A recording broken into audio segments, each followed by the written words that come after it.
এরকম নোংরা রাজনীতির বাংলাদেশে অপসংস্কৃতি রাজনীতির নামে বন্ধ করতে হবে। এদেশের মানুষ দেখতে চায় কে ইমানদার, কে চরিত্রবান, কে জনগণের সেবক, কে কোন দলের ওইটা পড়ে। কি বলেন আপনারা? কে কোন দলের ওইটা পড়ে।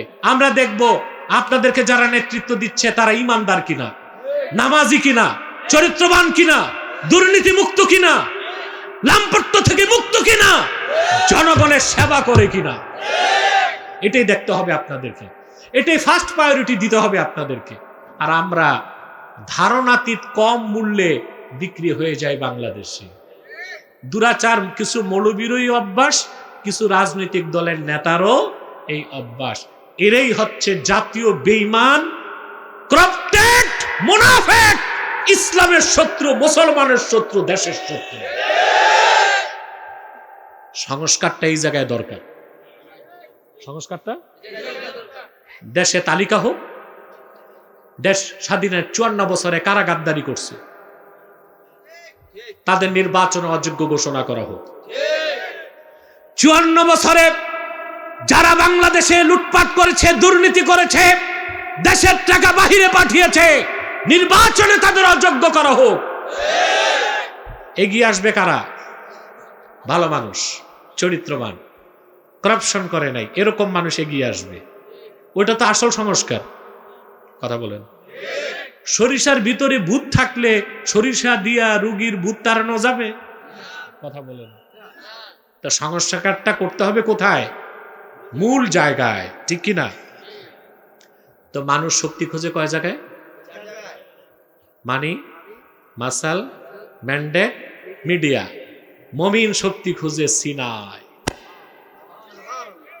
এত আসতে বললেন ঠিক? মুমিন শক্তি খুঁজে কই? সেই শক্তিটা হচ্ছে তাকওয়ার শক্তি। সুবহানাল্লাহ। মানুষের শক্তি মাথায়, পশুর শক্তি দেহে, আর খাঁটি মুমিনের শক্তি সিনায়। কোথায়? মানুষের শক্তি কই? মাথায়। পশুর শক্তি দেহে। এর জন্য হাতির পিঠে মানুষ বসে না মানুষের মাথায় হাতি? এত বড় দেহ, এত শক্তি। মানুষটারই কিন্তু সুর দিয়া পেঁচায় পায়ের নিচে রাখলে পট শেষ। কিন্তু এই মানুষটা হাতিরে যেমনি খুশি অমনে চালায়, কারণ মানুষের জোর কই? মাথায়। ঠিক না? সেই নেতাই যোগ্য যার জোর মাথায়। যে পেশি শক্তি দেখায় সে জালেম। আমাদের নারায়ণগঞ্জে আগে যারা পেশি শক্তি দেখাতো এখন কোথায়?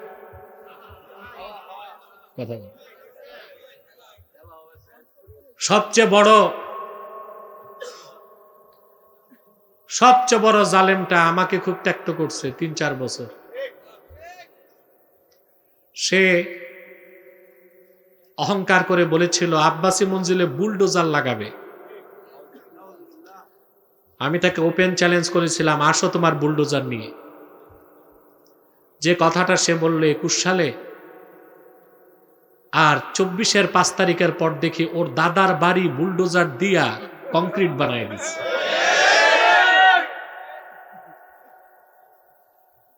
কারণ ওর শক্তি মাথায় না দেহে। কোথায়? ওর শক্তি দেহে। মাথায় শক্তি থাকলে আব্বাসী মঞ্জিলে বুলডোজার চালানোর কথা সে বলতো না। বলতো? বলল কয় সালে? 21 সালে।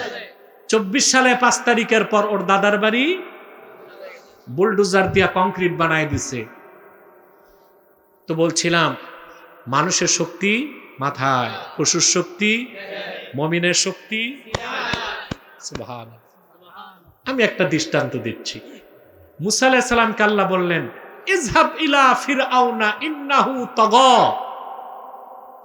তুমি ফেরাউনের কাছে যাও, সে সীমা লঙ্ঘন করছে। মুসা আলাইহিস সালাম চিন্তা করলেন ফেরাউন হচ্ছে প্রবল শক্তিধর একজন শাসক। ফেরাউনের যে টেরিটরি, ভূখণ্ড ছিল 9.5 লক্ষ বর্গ কিলোমিটার। তার ঘোড়সওয়ার বাহিনী ছিল 80,000। ফেরাউনের বুদ্ধি দেওয়ার মানুষ ছিল, উপদেষ্টা পরিষদ ছিল। ফেরাউনের। এখন আছে না উপদেষ্টা পরিষদ? ফেরাউনেরও ছিল। ফেরাউনের পলিটিক্যাল অ্যাডভাইজার, রাজনৈতিক উপদেষ্টা ছিল হামান। তার ফাইন্যান্সিয়াল অ্যাডভাইজার, অর্থ উপদেষ্টা ছিল কারুন। ওর টাকা পয়সা বুদ্ধি সব ছিল। মুসা আলাইহিস সালাম চিন্তা করলেন, ওর মতো একটা প্রতাপশালী স্বৈরাচারের বিরুদ্ধে আমি কি নিয়ে যাব। মুসা আলাইহিস সালাম তাকে মোকাবেলা করার জন্যে মাথায় শক্তি চান নাই, পেশির শক্তি চান নাই, তিনি আল্লাহর কাছে সিনায় শক্তি চাইলেন। তিনি আল্লাহকে ডেকে বললেন, ক্বালা রাব্বিশরাহ লি সাদরি ওয়া ইয়াসসির লি আমরি ওয়াহলুল উকদাতাম মিন লিসানি ইয়াফকাহু কওলি। হে আমার রব, তুমি আমার সিনাটারে প্রশস্ত করে দাও, খুলে দাও। বলেন সুবহানাল্লাহ। সিনা প্রশস্ত হওয়ার মানে এই না ফিতা দিয়া ইঞ্চি মাপবেন। কথা বলেন, এটা ঈমান আনার পর যার ইয়াকিন যত বাড়ে তার সিনা তত প্রশস্ত হয়। ইয়াকিন ইয়াকিন কি? আল্লাহ মুসা নবীর ইয়াকিন কেমনে বাড়ায় দিছেন? সুবহানাল্লাহ কইবেন না? আল্লাহ ডাক দিয়া বললেন, ওয়ামা তিলকা বিয়ামিনিকা ইয়া মূসা ক্বালা হিয়া আসায়া আতাওয়াক্কাউ আলাইহা ওয়া আহুশশু বিহা আলা গনামি ওয়া লিয়া ফিহা মাআরিবু উখরা। ওয়ামা তিলকা বিয়ামিনিকা ইয়া মূসা, মূসা তোমার ডান হাতে কি? তিনি বললেন, ক্বালা হিয়া আসায়া, এটা আমার লাঠি, এটায় ভর করে চলি, পশুগুলোকে চারণভূমিতে চড়াই, আরো আরো কাজ করি। এতটুক বললে পারতেন আমার হাতে আমার লাঠি। কথা লম্বা করছেন কেন? আল্লাহর সাথে কথা বলতেছিলেন, বাহানা করে কথাটাকে লম্বা করছেন। সুবহানাল্লাহ বলবেন না? আল্লাহ ডেকে বললেন, ক্বালা আলকিহা ইয়া মূসা ফাআলকাহা ফাইযা হিয়া হাইয়াতুন তাসআ। লাঠিটা ফেলো। মূসা আলাইহিস সালাম লাঠিটা ফেললেন, তা হয়ে গেল দ্রুত ধাবমানশীল সাপ। মূসা নবী ভাবছেন, এটা কি নিয়ে হাঁটছি এতক্ষণ? এক পাও আগান। মাইকম্যান, সাউন্ডটা আর একটু বাড়াও না, কমে গেছে। স্পিকার চলে না, আমি তো বুঝতে পারছি। এটা কি ফ্রি সার্ভিস নাকি? ও তো আবার মাহফিলে 1000 টাকাও দিছে। আপনাদের টাকাই তো ঘুরে আপনাদের দিছে। এ টাকা না দিয়া সার্ভিস ভালো দিলে আরো বেশি দোয়া পাইতো। চলতেছে কোন রকম, এই এখন আবার ঠিক হয়েছে। এটা বারবার ধইরো না। প্রিয় ভাইরা, কষ্ট হচ্ছে? আমি দেখব ঘুমাচ্ছেন না তো? কে কে ঘুমান হাত উঠান। একজন পাওয়া গেছে। প্রিয় ভাইরা, শোনেন, দ্রুত আমি সাবজেক্টটা আপনাদের সামনে তুলে ধরেই মুনাজাত করে দেব ইনশাআল্লাহ, ঠিক আছে না? কয় না মিয়া, কথা বলার দুইটা নীতি, বেশি সময়ে কম কথা, কম সময়ে বেশি কথা। আজকে আমরা দ্বিতীয় নীতিতে চলতেছি, কম সময়ে বেশি কথা। প্রিয় ভাইরা, মূসা আলাইহিস সালাম এক পাও আগান তো দুই পাও পিছান। আল্লাহ ডেকে বললেন, ক্বালা খুযহা ওয়া লা তাখাফ সানুঈদুহা সিরাতাহাল উলা। মূসা, তুমি ভয় পেও না, ধরো। এটা ধরলেই আমি তার পূর্বের সুরতে ফিরায় নিব। মূসা নবী যখন যে সাপটারে ধরলেন তা হয়ে গেল লাঠি। এবার বলেন, মূসা নবীর ইয়াকিন কতটুক বাড়ল? সুবহানাল্লাহ বলবেন। তো সিনা প্রশস্ত হয় কিসের দ্বারা? ইয়াকিন। মূসা নবী আল্লাহর কাছে শক্তি চাইলেন মাথায় না দেহে না সিনায়? জোরে বলেন সুবহানাল্লাহি বিহামদিহি। এরপরের ঘটনা বলা আমার উদ্দেশ্য নয়, আমি শুধু এতটুক বলবো, লড়াইতে বিজয় হলো কার? ফেরাউনের না মুসা নবীর? ফেরাউন তার সমস্ত শক্তি ক্ষমতা সব কিছুর সাথে বাহার কাল জুম সমুদ্রে ডুবে গেল। মুসা নবী বিজয়ী হয়ে লক্ষ লক্ষ মানুষ নিয়ে ফিলিস্তিন চলে আসলেন। তাহলে তাকওয়ার মাধ্যমে কয়টা জিনিস পাওয়া যায়? রাহমাত, ইজ্জত, 3 নম্বরে কুওয়াত, সুবহানাল্লাহ বলে। 4 নম্বরে নুসরাত। আল্লাহকে যারা ভয় করবে, মুত্তাকি হয়ে যাবে, জীবনের সকল প্রতিকূল পরিবেশে আল্লাহ তাআলা তাদের পরিত্রাণের বন্দোবস্ত করে দিবেন। আমি একটা দৃষ্টান্ত দিচ্ছি আপনাদেরকে সহিহ বুখারী থেকে। বুখারী শরীফের হাদিস, রাসূলুল্লাহ সাল্লাল্লাহু আলাইহি সাল্লামের জলিলুল কদর সাহাবী ছিলেন আউফ ইবনে মালিক আল আশজাঈ রাদিয়াল্লাহু তাআলা আনহু। আপনারা ডানে বামে তাকান কেন? এদিক তাকান। মানুষ উঠবে নামবে ওটা তো আরেকটা বিষয়, আমার মনোযোগটা নষ্ট করেন কেন? সাহাবীর নাম আউফ ইবনে মালিক আল আশজাঈ। সাহাবীদের নাম মনে রাখবেন না? সন্তানদের নাম রাখার সময় ভালো নাম রাখবেন। আপনার তো নাম খুঁজে পান না, কি কি নাম রাখে। এক বুদ্ধিজীবী, বুঝলেন, 4 ছেলের নাম রাখছে হকিস্টিক, ব্যালিস্টিক, নাট, বল্টু। মেয়ে 3টা নাম রাখছে কবিতা, ববিতা, নবনীতা। তা এক লোক জিজ্ঞেস করছে এইসব নাম রাখছেন কেন? বলে আমি ধর্মনিরপেক্ষতায় বিশ্বাসী। এখন আরবি নাম রাখলে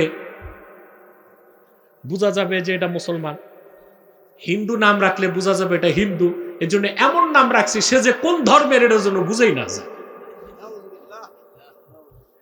প্রিয় ভাইরা, নাম রাখবেন ভালো ভালো, ঠিক না? তাহলে সন্তান ভালো হবে, বরকত হিসেবে রাখবেন। সাহাবীর নাম আউফ ইবনে মালিক আল আশজাঈ রাদিয়াল্লাহু তাআলা। এই সাহাবীর একজন সন্তান ছিল, কাফেররা তাকে অপহরণ করে মরুভূমিতে আটকিয়ে ফেলছে। এক বাপের এক সন্তান হারিয়ে গেলে দুঃখটা কেমন লাগে ভাই? সাহাবী ও তার স্ত্রী কান্না করতে করতে বেকারার। সাহাবীর স্ত্রী সাহাবীকে ডেকে বললেন, বেহুদা কান্নাকাটি করে কোনো লাভ নাই, রাহমাতুল লিল আলামিনের কদমে চলে যাও, আল্লাহর হাবিবের কাছ থেকে সমাধান খুঁজে নাও।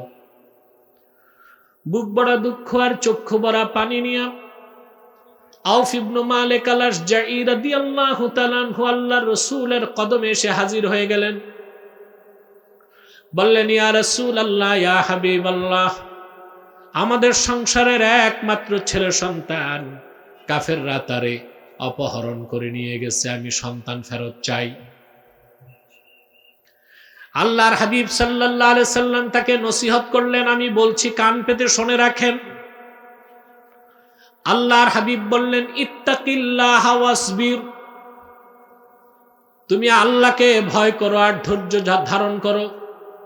ওয়া আমুরুকা ওয়া ইয়্যাহা আন তাস্তাকসিরা মিন কওলি লা হাওলা ওয়ালা কুওয়াতা ইল্লা বিল্লাহ, তোমাকে এবং তোমার স্ত্রীকে আমি হুকুম করছি সন্তান হারানোর বিপদ থেকে বাঁচার জন্য বেশি বেশি পড়ো লা হাওলা ওয়ালা কুওয়াতা ইল্লা বিল্লাহিল আলিয়্যিল আযীম।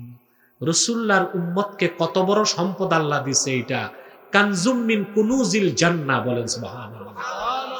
এই দোয়াটা পড়বেন না বিপদে পড়লে? যত বড় বিপদ হোক 1000 বার পড়ে ফেলবেন, পাহাড় সমান বিপদ পানির মতো তরল হয়ে যাবে। শুদ্ধভাবে পড়বেন, আমার সাথে পড়েন, লা হাওলা ওয়ালা কুওয়াতা ইল্লা বিল্লাহিল আলিয়্যিল আযীম। আমলটা মনে থাকবে। বিপদ হলেই উজু করে ঘরে সবাই পড়া শুরু করে দিবেন। প্রিয় ভাইরা, সাহাবী চোখের পানি মুছতে মুছতে বাড়ি আসছে। স্ত্রী বললেন, রাসূলুল্লাহ সাল্লাল্লাহু আলাইহি ওয়াসাল্লাম কি সমাধান দিবেন?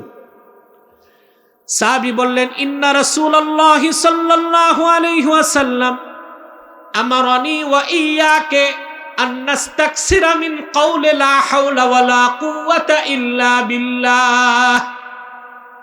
আল্লাহর রাসূল সাল্লাল্লাহু আলাইহি ওয়াসাল্লাম তোমাকে এবং আমাকে আদেশ করেছেন আমরা যেন বেশি বেশি পড়ি লা হাওলা ওয়ালা কুওয়াতা ইল্লা বিল্লাহিল আলিয়্যিল আযীম।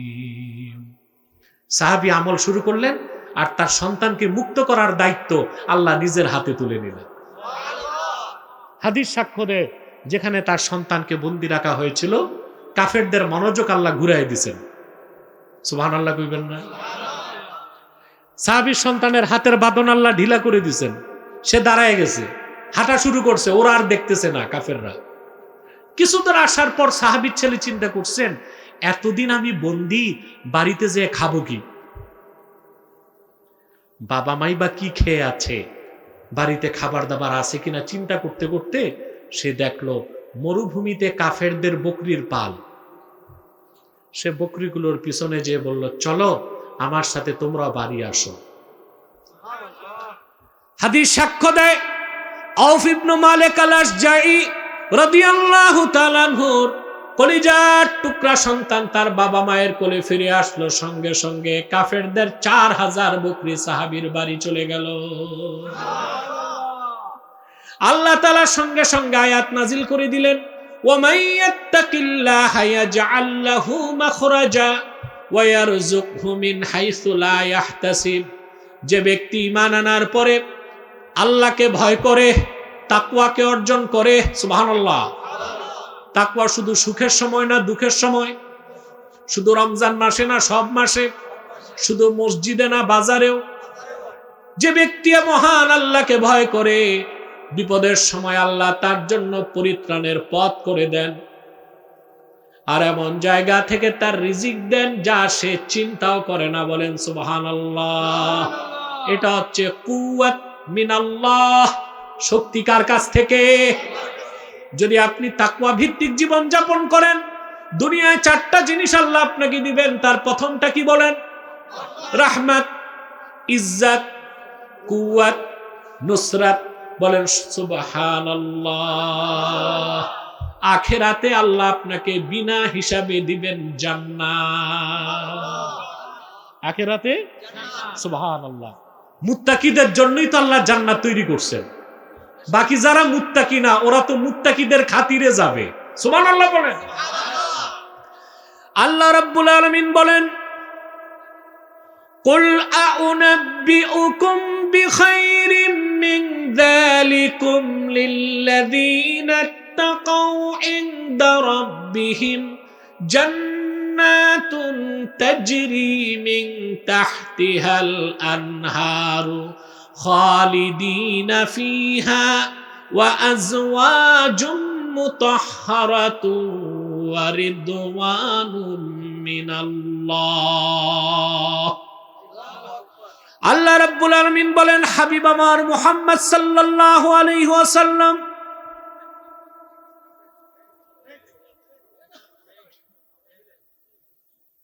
আমি তো জানি না মুসাপুরে আজে বাজে মানুষ আছে। আর কয়েক মিনিট মুনাজাত করে দেব ইনশাআল্লাহ।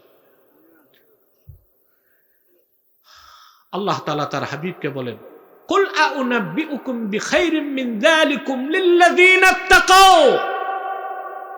হাবিব আমার মুহাম্মদ সাল্লাল্লাহু আলাইহি সাল্লাম, আপনি পৃথিবীর মানুষকে বলুন এই পৃথিবীতে যত সম্পদ আছে, বিত্ত বৈভব আছে, এর চেয়ে উত্তম যেটা মুত্তাকিদের জন্য আল্লাহর কাছে, সেটা কি বলবো?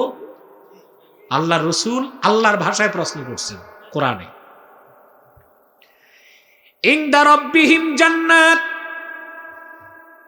তাদের রবের কাছে তাদের জন্য রয়েছে অসংখ্য জান্নাত। তাজরি মিন তাহতিহাল আনহার, যেই জান্নাতগুলোর নিচ দিয়ে স্বচ্ছ পানির নহর প্রবাহিত। ওয়া আজওয়াজুম মুতাহহারাতুন ওয়া রিদওয়ানুম মিনাল্লাহ, তাদের জন্য সে জান্নাতে রয়েছে অসংখ্য পবিত্র স্ত্রী আর রয়েছে আল্লাহর পক্ষ থেকে সন্তুষ্টি। প্রত্যেক মুত্তাকি মুমিন কমসে কম 70 জন করে স্ত্রী পাবে। খুশি হইলেন না? দুনিয়াতে কয়জন? পারলে পারলে পারলে না পারলে। আমাদের দেশে কিছু মৌলবী সাহেব ফতুয়া দেয় 4 বিয়ে করা সুন্নাত। এটা কিতাবে নাই। 4 বিয়ে করা সুন্নাত না, জায়েজ। জায়েজ এক বিষয়, সুন্নাত বহুত উঁচু বিষয়। সুবহানাল্লাহ। আপনি 4টা করবেন, একটাই তো পালতে পারেন না। হ্যাঁ, আল্লাহ শর্ত দিয়েছেন, ফানকিহু মা তাবা লাকুম মিনান নিসাই মাসনা ওয়া সুলাসা ওয়া রুবা।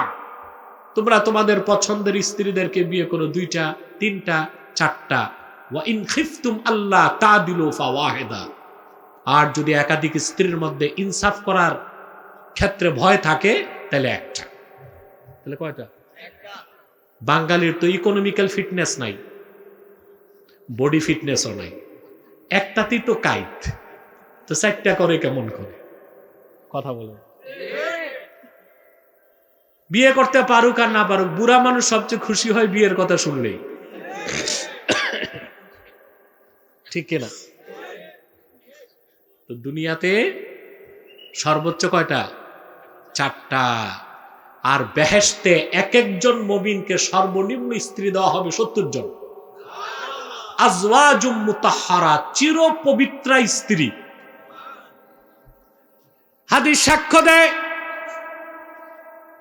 কোন মুমিন জান্নাতে তার স্ত্রীর দিকে তাকাবে, রূপ উপভোগ করার পরে যদি দৃষ্টি ফিরে আবার তাকায়, রূপ বেড়ে যাবে। যতবার দৃষ্টি ফিরে, যতবার তাকাবে, রূপ বাড়তে থাকবে।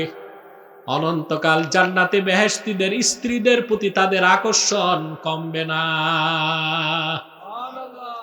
ওয়া রিদওয়ানুম মিনাল্লাহ, আর আল্লাহর পক্ষ থেকে সন্তুষ্টি থাকবে। এটা বেহেশতের সবচেয়ে বড় নেয়ামত। বুখারী শরীফে এসেছে, জান্নাতীরা সব জান্নাতে যাওয়ার পরে আল্লাহ তাআলা বলবেন, বেহেশতীদের সামনে আল্লাহ উপস্থিত হয়ে বলবেন, জান্নাতীরা তোমরা কি আমার উপর রাজি আছো? সুবহানাল্লাহ। জান্নাতীরা জবাব দিবে, রব্বুল আলামিন তোমার আখিরি নবী মুহাম্মদ সাল্লাল্লাহু আলাইহি ওয়াসাল্লামের উম্মত হবার কারণে যা চেয়েছি তা পেয়েছি, যা চাই নাই তাও দিয়েছ। সৃষ্টি জগতে আমাদের চেয়ে বেশি মর্যাদা কাউরে দাও নাই। আল্লাহ আমরা রাজি আছি। আল্লাহ ডেকে বলবেন, এখন সবচেয়ে বড় নেয়ামতের ঘোষণা দিচ্ছি, আমি আল্লাহ তোমাদের উপর রাজি হয়ে গেলাম, আর কোনদিন নারাজ হব না। এটা হচ্ছে রিদওয়ানুম মিনাল্লাহ। এই সব নেয়ামত হচ্ছে কাদের জন্য? লিল্লাযিনা তাকাও, যারা আল্লাহকে ভয় করে। সুবহানাল্লাহ বলেন। এটা তাকওয়া। এটা কি? তাহলে আমরা কি শিখলাম? তাকওয়া অর্জন করলে দুনিয়াতে 4টা জিনিস পাওয়া যাবে, রাহমাত, ইজ্জত, কুওয়াত, নুসরাত, আখিরাতে জান্নাত। ওয়া উজলিফাতিল জান্নাতু লিল মুত্তাকিনা গায়রা বাঈদ। আখিরাতে মুত্তাকিদের জন্য বেহেশতকে নিকটবর্তী করা হবে। বেহেশতের মাঝখানে আর মুত্তাকিদের মাঝখানে কোনো দূরত্ব থাকবে না। বলেন সুবহানাল্লাহ। এবার হচ্ছে শিক্ষা। যে শিক্ষাটা নিয়ে বাড়ি যাবেন, জীবনের সকল ক্ষেত্রে তাকওয়া ভিত্তিক জীবন যাপন করতে হবে। পারবেন না ইনশাআল্লাহ? তাকওয়াটা কি? ওয়াকায়া কি? ওয়াকায়া থেকে তাকওয়া, আল্লাহর ভয়তে গুনার কাজ ছেড়ে দেওয়া। কথা বলেন। আল্লাহর ভয়তে গুনার কাজ ছেড়ে দেওয়া। পুলিশের ভয়তে চুরি করবেন না, এটা তাকওয়া না। দুদকের ভয়তে চুরি করবেন না, এটা তাকওয়া না। আল্লাহর ভয়তে সমস্ত গুনার কাজ ছেড়ে দেওয়ার নাম হচ্ছে তাকওয়া। যে আল্লাহকে ঈমান আনার পরে ভয় পায়, সে কোনোদিন নামাজ ছাড়তে পারে না, জিনা করতে পারে না, ব্যভিচার করতে পারে না, পড়তে পারে না। পারে? বাংলাদেশের পরের হক মারে কেউ? যারা চুরি করতেছে, সুদ খাচ্ছে, ঘুষ খাচ্ছে, টেন্ডারবাজি, চাঁদাবাজি করতেছে, সব তো পরেরটাই মেরে খাচ্ছে। কথা বলে না? আপনাদের এই সড়কের এই অবস্থা কেন? আমি যে আসলাম, বাংলাদেশে তো এইরকম নিকৃষ্ট সড়ক আমি দেখি নাই। এই এলাকায় কি কোনো দায়িত্বশীল নাই? জনগণকে আপনারা খেপায় তুলতেছেন, এক সময় জনগণ আপনাদের জুতা পেটা করতে বাধ্য হবে। সড়কের যে অবস্থা, এখানে তেলাপিয়া মাছ চাষ করা যাবে।